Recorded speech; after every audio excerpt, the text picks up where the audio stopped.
Hi everyone. Today we are going to be working on 1A.2, which is composition of functions. I'm currently looking at page 8 in my 1A packet, and I have already added an example at the top of my page here.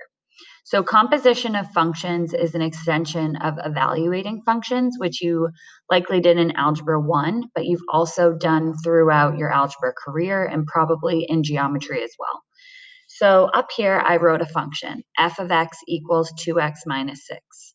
Now, you likely know f of x is the function notation and a fancy way of saying y. I could have also written this as y equals 2x minus 6. I wrote f of x equals 2x minus 6, and in my next line, I want to evaluate f of 4. So when I'm evaluating f of 4, this allows me to say I'm trying to find the value of the function f when x equals 4. Notice 4 is in the same place as x in my function notation.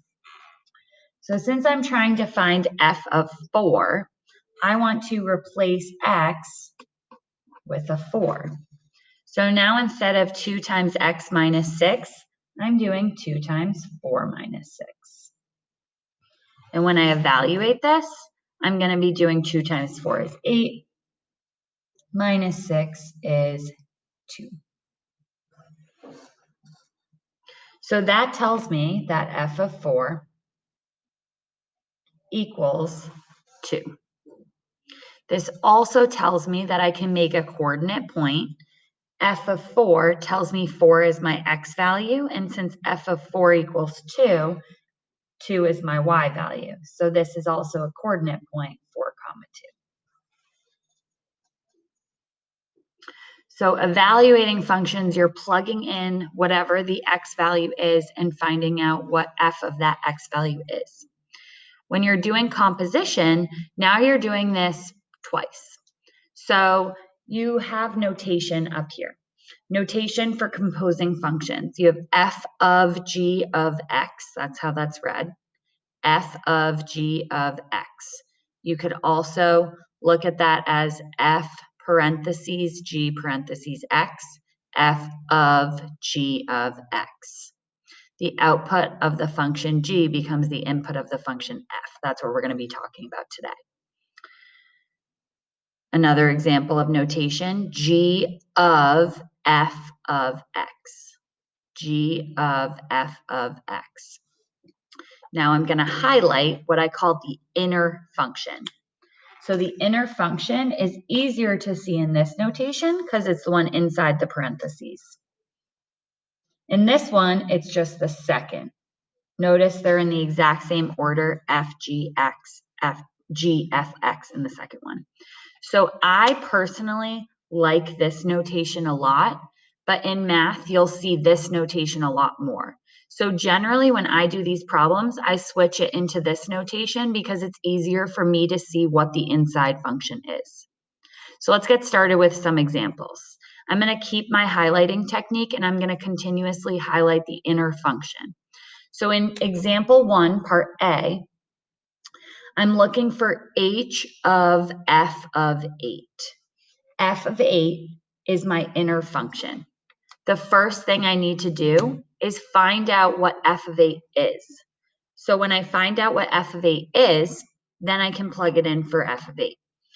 So f of 8 is found, this is the h function above. It's just a bunch of coordinate points. The f function is here. 8 is an x value, so f of 8 equals 2.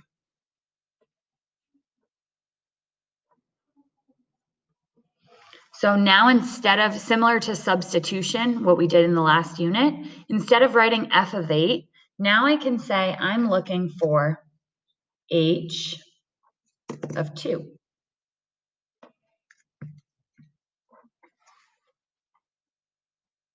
I've replaced f of 8 with what it's equal to. It's equal to 2. So when I look for h of 2, here's the h function. H of 2 is negative 3. So h of f of 8 is equal to -3.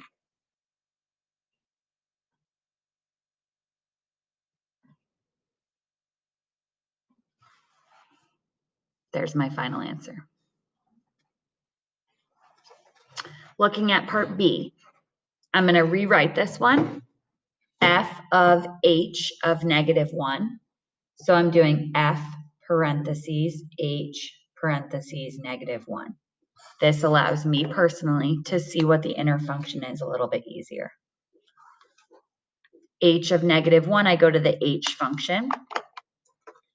The h function is here, -1, comma 0. So h of -1 equals 0. So now what I'm really looking for is f of 0.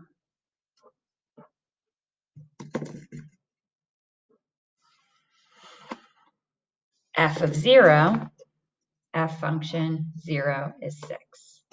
So f of h of -1 equals 6.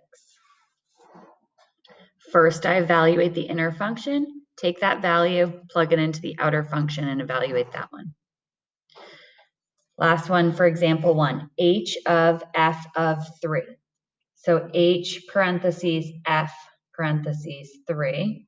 The inner function is f of 3. So I need to find f of 3 first. So I go to the f function. F of 3 is 5. So now what I'm really doing is I'm finding h of 5. H of 5 is 4.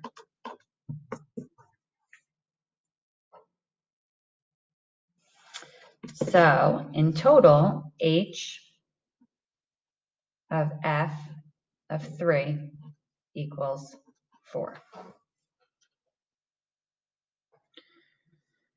So the first thing I do is I figure out which is my inner function.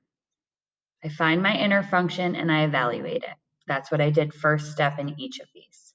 Once I found out what the inner function was equal to, I rewrote the problem with that inner function in place of what it originally said. It said f of 3.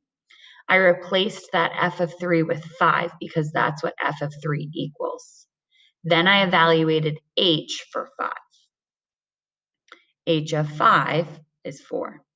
So now I know that h of f of 3 is 4. It's kind of a two-part process. Evaluate the inner function, substitute it in, evaluate the outer function with that value. All right, I'm going to go on to example 2. Now I don't have coordinate points as a function, I have equations. So notice f of x equals 1 over x and g of x equals 2x plus 1. So my first one says f of g of 7. So f of g of 7 tells me my inner function that I want to evaluate is for g of 7. So when I do g of 7, I need to plug in 7 for the g function. G of x is 2x plus 1. So g of 7 is going to be 2 times 7 plus 1. So that's 14 plus 1. So g of 7 is 15. So now instead of f of g of 7, I can say f of 15.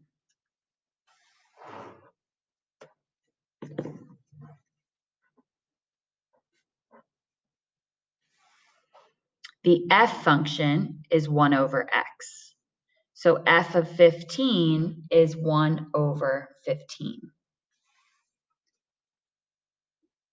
And that's as simple as that one gets. So f of g of 7 equals 1 over 15. And that's my final answer.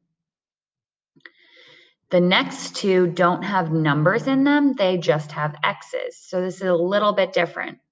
So this one says f of g of x.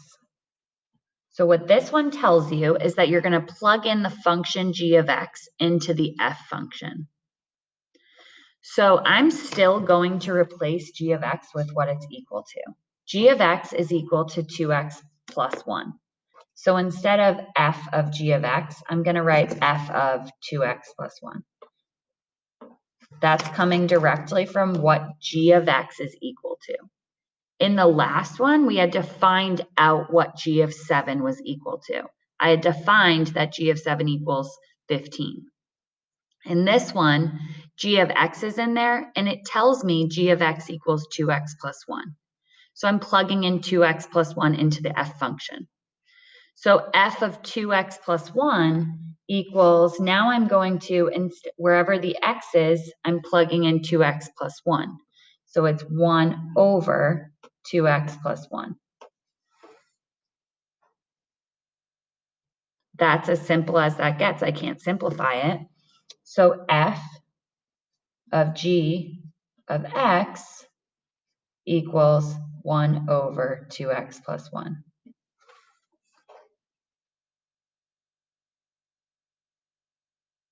All right, in part C, g of f of x. So now I'm looking at f of x as the inner function. F of x is equal to 1 over x. That's given to me. So I want to find out what g of 1 over x is.